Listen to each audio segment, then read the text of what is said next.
সাধু বাবা বলেছিলেন 3 দিন পর তাকে ডেকে তুলতে। আজকে প্রাতেই তার ঘুমানোর 3 দিন পূর্ণ হয়েছে। যাই, এক্ষুনি সাধু বাবাকে ডেকে তুলি।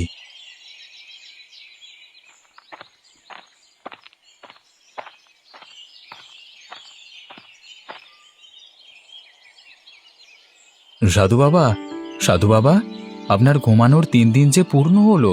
এবার উঠুন, চোখ মেলে দেখুন, ভোরের আলো ফুটতে শুরু করেছে।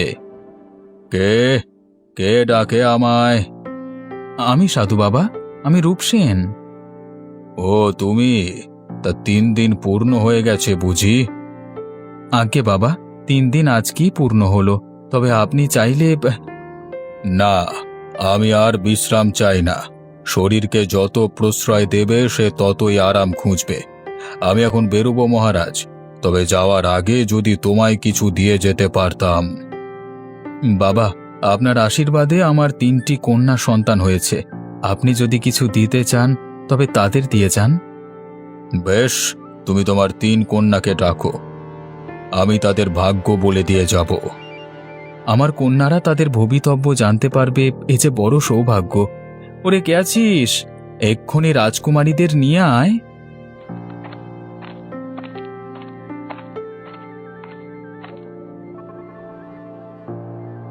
এসো মা, এসো।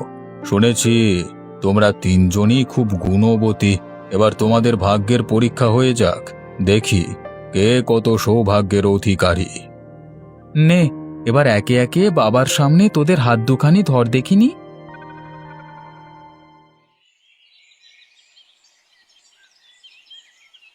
কি হলো সাধু বাবা? সেই কখন থেকে দেখছি আপনি গম্ভীর হয়ে আছেন। আমার কন্যাদের হাতে খারাপ কিছু আভাস পেয়েছেন কি? হ্যাঁ মহারাজ, রাজকুমারীদের হস্তরেখা দেখে আমি খুবই নিরাশ হয়েছি। কি আছে ওদের হাতের রেখায় যার জন্য আপনি এতটা হতাশ? ওদের হাতে সব রেখাই আছে, কেবল বিবাহ রেখা নেই। তার মানে আমার কন্যারা কুমারী থাকবে, তাদের কখনো বিয়ে হবে না? তাই তো দেখলাম মহারাজ। আপনার কোথাও ভুল হয়নি তো বাবা? যে কোনো একজন রাজকন্যার ক্ষেত্রে সেটা সঠিক হতে পারে মানলাম, কিন্তু 3জনের ক্ষেত্রে একই ফলাফল কিভাবে সম্ভব? আমার গণনা ভুল হওয়ার কোনো সম্ভাবনা নেই মহারাজ। আমি একাধিকবার গণনা করে একই ফলাফল পেয়েছি। এ কি বলছেন সাধু বাবা? এখন আমি কি করব? এই 3 কন্যা ছাড়া যে আমার আর কোনো সন্তান নেই। এখন যদি ওদের বিবাহই না হয় তবে কি করে আমার রাজ্যের উত্তরাধিকার পাবো? এতটা ভেঙে পড়বেন না মহারাজ। বিপদ যেহেতু আছে, তা থেকে উত্তরণের উপায়ও আছে। উপায় আছে? কি উপায় বলুন সাধু বাবা। সেজন্য রাজকুমারীদের অনেক ত্যাগ স্বীকার করতে হবে, তাদের এই রাজপ্রাসাদ ছাড়তে হবে। যদি কিছুকাল কষ্ট করে ওরা মনের মতো স্বামী পায় তবে তা হাসি মুখে মেনে নেবে। বেশ, তবে আজই আপনি রাজকুমারীদের প্রাসাদ থেকে বের করে দিন, আর তাদের হুকুম দিন আপনার রাজ্যের দক্ষিণ প্রান্তে জেলেদের যে নোংরা গ্রামটি আছে সেটি যদি পরিষ্কার করতে পারেন তবেই তারা প্রাসাদে ফিরতে পারবে। আপনার আদেশ শিরোধার্য সাধু বাবা। আমি এক্ষুনি আমার 3 কন্যাকে প্রাসাদ থেকে বের করে দিচ্ছি, কিন্তু সামান্য একটি গ্রাম পরিষ্কার করলে ওদের অভিশাপ কাটবে তো? হ্যাঁ, কাটবে। সেই সাথে রাজকুমার বরও পাবে।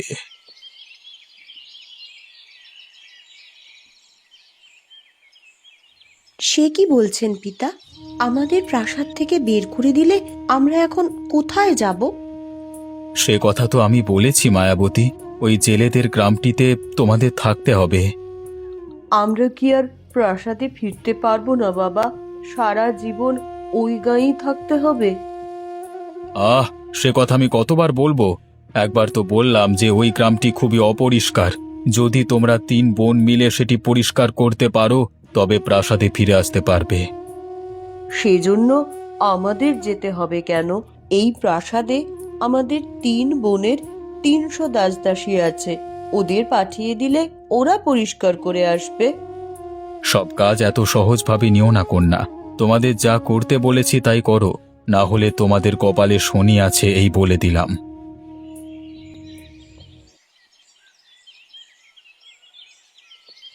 এখন কি করবে দিদি? বাবার মতিগতি তো আমার ভালো ঠেকছে না। একবার বের করতে পারলে আর কি প্রাসাদে ঢুকতে দেবে? ওই সাধু আসার পর থেকেই বাবার মাথা বিগড়ে গেছে। উনি কি কুবুদ্ধি দিয়েছেন কে জানে। সব দোষ ওই সাধুটার, সেই আমাদের আজ পথে বসাচ্ছে। ওকে যদি একবার হাতের কাছে পাই তবে মজা দেখাবো। আগে নিজেদের বাঁচাও, তারপর সাধুর কথা ভাবা যাবে।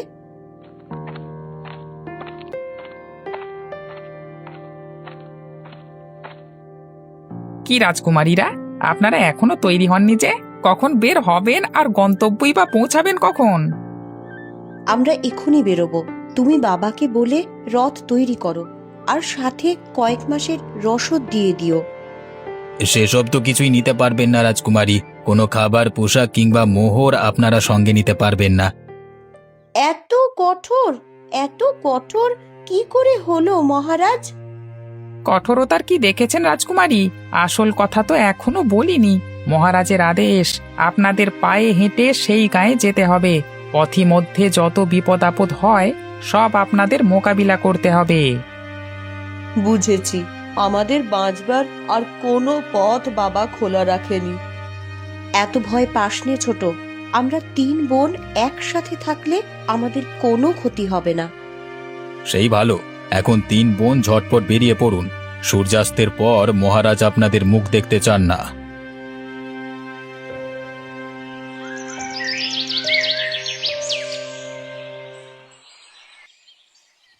এই যে সকাল হলো, এখন আবার সব কিছু পরিষ্কার করতে যেতে হবে। বলি, আমারও তো একটা মানুষের জীবন নাকি?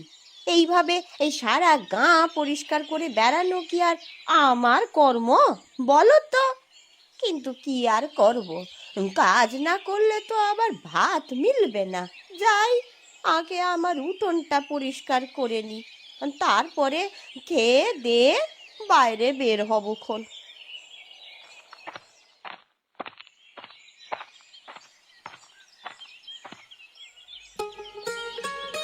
ও মা, এ কি দেখছি গো আমি! এইভাবে ঝকঝকে করে কে আমার বাড়ি পরিচ্ছন্ন করে দিয়ে গেল গো? কে করলো এই কাজ? দিদি, ও দিদি, ওঠো না, ওঠো, দেখো ভোর হয়ে গেছে। কি হলো কি? এত সকালে কেন ডাকছিস বল? সারা রাত কষ্ট করে উঠোন পরিষ্কার করলাম, এর মধ্যে আবার ডাকাডাকি। আর এই বুড়িটা কে? কখন থেকে বকে যাচ্ছে। বোধহয় এই বাড়ির মালিক। চল তো গিয়ে দেখি কি হয়েছে ওর। সে কি গো, বলি তোমরা কারা? আর এই শিউলি তলায় কি করছো তোমরা? আমরা হলাম এই রাজ্যের রাজকন্যা। রাজকন্যা? তাহলে তোমাদের এই হাল হলো কি করে? কি বলছিস ছোট?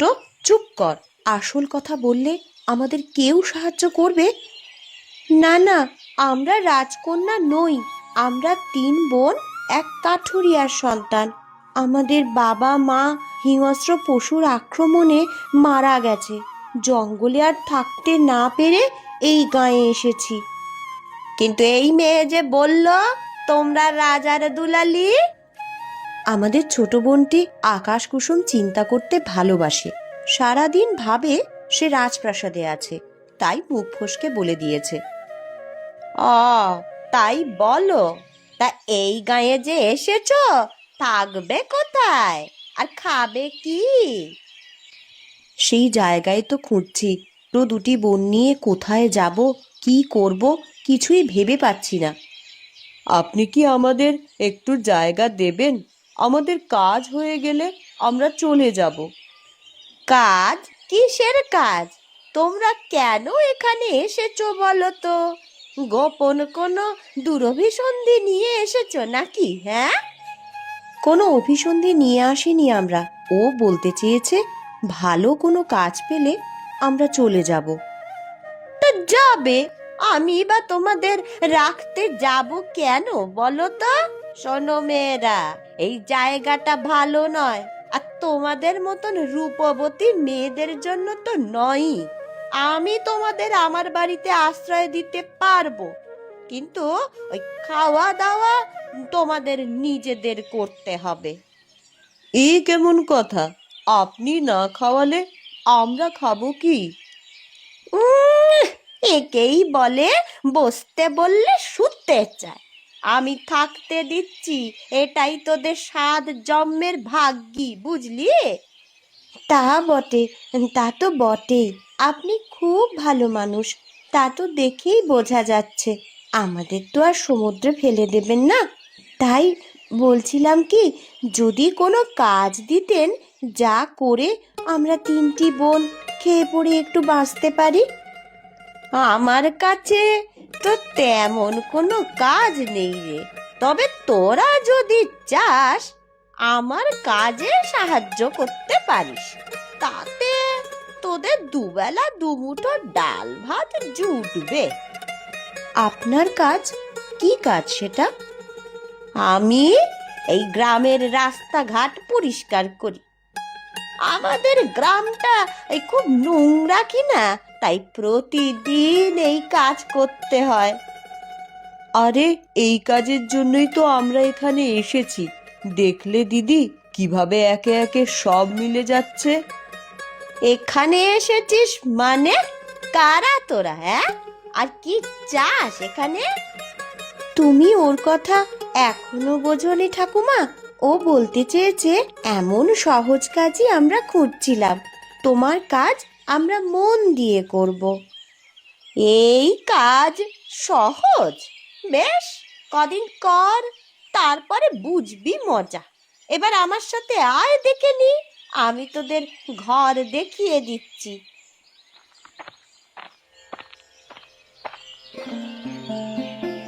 যাক, সব কিছু ভালোই ভালোই হয়ে গেল। এখন আর কোনো চিন্তা নেই। কি বলো দিদি? দেখলে দিদি, দেখলে কিভাবে ওসব গোপন কথা ফাঁস করে দিয়েছিল? আরে হতভাগী, কেউ যদি সত্যিটা জেনে যায় তাহলে কি করে আমাদের সাহায্য করবে? সারা জীবন এখানেই এভাবে থাকতে হবে, বুঝলি? আমি আবার কি করলাম? না না, কিছুই করিসনি তুই। শোন কঙ্কা, তোকে আরো সচেতন হতে হবে। কোনো কথায় যেন আমাদের আসল পরিচয় প্রকাশ না পায়। বলি কি রে, কি সব গুজুর গুজুর ফুসুর ফুসুর করছিস বলতো? এখানে আয়, দেখিনি। যাই ঠাকুমা। এই চল চল, বুড়ি আমাদের ডাকছে।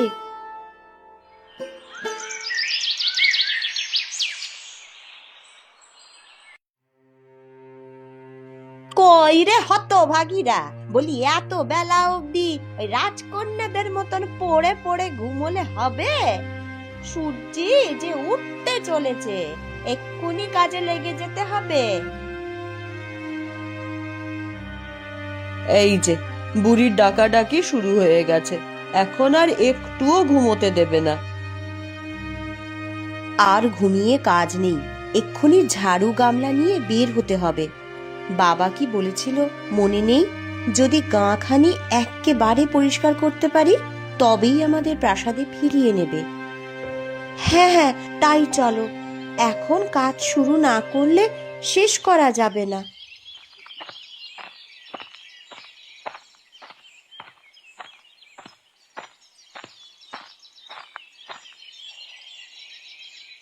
তা তোদের সাজগোজ হলো?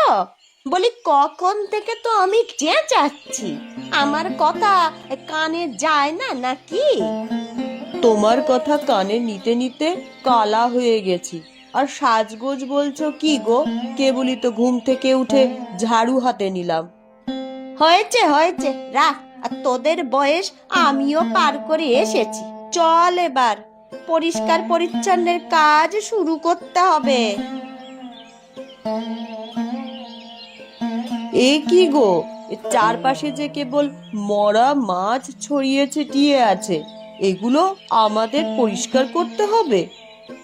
হ্যাঁ, এই সব মাছ এই ঝুড়িতে তুলে ফেল। তারপর ওই যে দূরে ওই যে ডোবার মতন জায়গাটা দেখছিস, সেখানে গিয়ে ফেলে দিয়ে আয়। আমি পারবো না এই নোংরা জিনিসে হাত দিতে, তোমরা করো গিয়ে। বেশ, তাহলে তোকে ও বেলা থেকে খেতেও হবে না, যারা কাজ করবে তারাই খাবে। না না, কাজ করব আমি। এই যে এক্ষুনি সব পরিষ্কার করছি।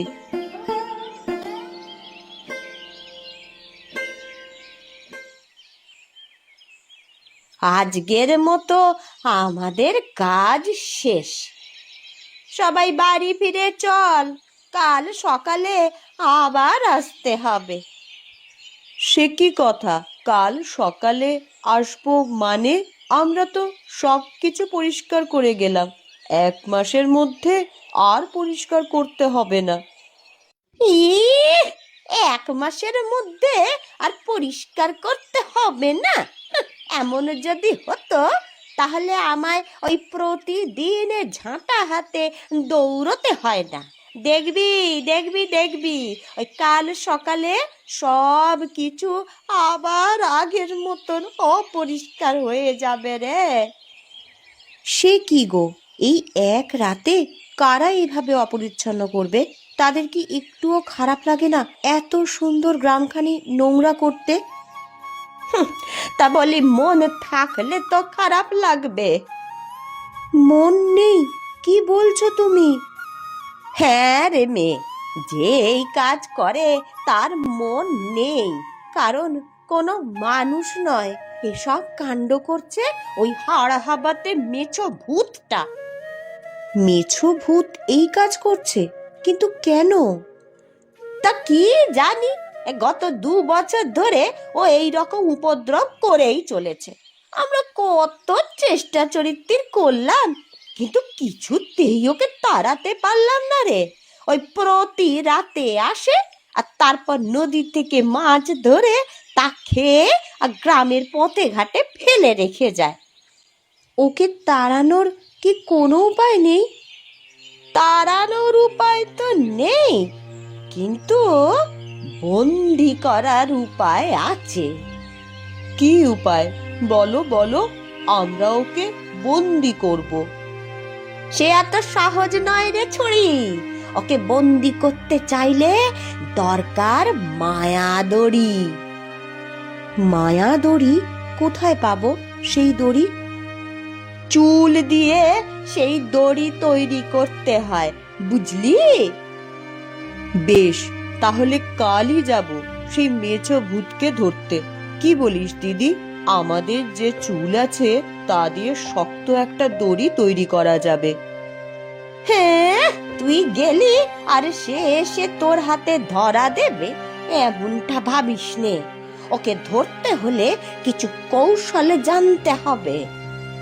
কি কৌশল বলো, আমরা ওকে ধরতে চাই। শোন তবে।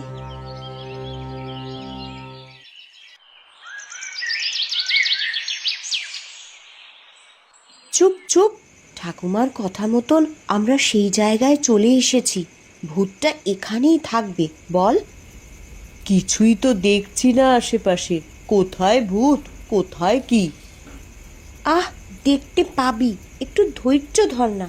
তখন কিন্তু ভয় পেয়ে আবার মশাল নিভিয়ে দিস নে। না না, এই মশাল নিভবে না। যতক্ষণ আমি আছি ততক্ষণ মশাল থাকবে। এই কে রে? কারা এত রাতের বেলায় বের হলো? কাদের এত বড় সাহস? আমরা তোমার জম, যদি ভালো চাস তো আমাদের সামনে আয়, তারপর দেখাচ্ছি আমাদের সাহস কত। এই যে এলাম, দেখ এবার কেমন দেখতে লাগে। ওরে বাপ রে বাপ, এ যে সত্যি সত্যি ভূত। ও দিদি, আমি গেলাম, এখানে আর এক মুহূর্তও নয়। সাবধান কঙ্কা, এক পাও নড়বি না। মায়া, তুই এখুনি ওর মাথায় মাটির হাঁড়িটা ভাঙ, আর তারপরই আমি হাত পা বেঁধে ফেলছি। আমায় বাঁধবি? আমায়? দুষ্টু মেয়ে কোথাকার! তারা এক্ষুনি তোদের গাছের উপর ঝুলিয়ে রাখছি। এ কি করলি? হায় হায় হায় হায়, এ কি করলি? আমার উপর সরিষা ছুঁড়ে দিলি, আমার যে হাত পা চলে যাচ্ছে। কেবল তো শুরু, এখন দেখ কি করি তোকে। ছেড়ে দে, আমাকে ছেড়ে দে, আমি এখান থেকে পালিয়ে যাব, আর কখনো এমুখ হব না। ওরে বাবা! কেউ ওর কথা শুনবি না, একবার ছাড়লেই আমাদের আক্রমণ করবে। যাক বাবা, অবশেষে ওকে বাঁধা গেল। চল এখন বাড়ি ফিরে যাই। ভূতটাকেও বাড়ি নিয়ে যেতে হবে, কোনোভাবে এখান থেকে ছুটতে পারলে আবার আমাদের ক্ষতি করতে চাইবে। সেই ভালো, চল চল ওকে বরং চ্যাংদোলা করে ধরে নিয়ে যাই।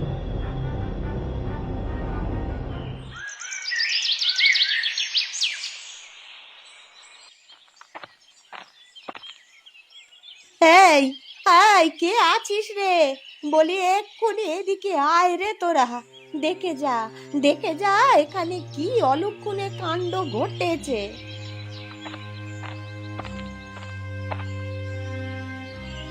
কি হয়েছে ঠাকুমা? এই সাত সকালে চেঁচামেচি শুরু করলে কেন? কি হয়নি সেটা বল। সকালে উঠে দেখি এই ছোড়া হাত পা বাঁধা অবস্থায় পড়ে আছে, আর এদিকে গা খানিও বিলকুল পরিষ্কার হয়ে রয়েছে, একটুও ধুলোময়লা নেই কোথাও। এখনো বোঝনি তুমি? কাল রাতে আমরা সেই ভূতটাকে জব্দ করেছি, তাই তো আজ আর কিচ্ছু হয়নি। কিন্তু সেই ভূতটাকে তো বেঁধে এখানেই রেখেছিলাম, সে গেল কোথায়? আর এখানে এই যুবক কি করে এলো? আমি তোমাদের সব বলছি কন্যা, আগে আমার বাঁধন খোলো, তারপর সব ঘটনা খুলে বলছি। আপনাকে আমরা মুক্ত করলাম, এবার বলুন আপনি কে? আসলে আমি হলাম বিজয়নগরের রাজকুমার বিজয়। 2 বছর আগে মাছ ধরতে আমি এ গাঁয়ে এসেছিলাম। পথে মধ্যে এক সাধুর সাথে অন্যায় করায় তিনি আমায় অভিশাপ দিয়ে ভূত বানিয়ে রাখেন। ও, আপনি তাহলে সেই মেছভূত? হ্যাঁ, সেদিন সাধু বলেছিলেন যদি কখনো রূপনগরের 3 রাজকন্যা এসে আমায় উদ্ধার করে তবেই এই জীবন থেকে মুক্ত হব। আজ তোমরা এসে আমায় বড় বাঁচালে। ও, এই কথা। তাহলে সেই সাধু বাবাই গ্রাম পরিষ্কারের কথা বলে আমাদের এখানে নিয়ে এসেছে, আর আমরা ভেবেছি আমাদের পিতা আমাদের ত্যাগ করেছে। যাক, যা হয়েছে ভালোই হয়েছে। তোমাদের জন্য রাজকুমার আজ নতুন জীবন পেল, তাই না কুমার? হ্যাঁ ঠাকুমা, ওরা আমায় নতুন জীবন দিয়েছে, তাই আমি ওদের আমার স্ত্রী হিসেবে গ্রহণ করে ধন্য হতে চাই। আপনাকে পতি হিসেবে মেনে নিতে আমাদের কোনো অমত নেই। যদি আমাদের বাবাকে রাজি করাতে পারেন তবেই আমরা আপনাকে বিয়ে করব। বেশ, চলো তবে মহারাজের কাছে। আমি তোমাদের 3 বোনকে তার কাছে আবদার করব। তাই যা, আশা করি মহারাজ তোদের নিরাশ করবেন না।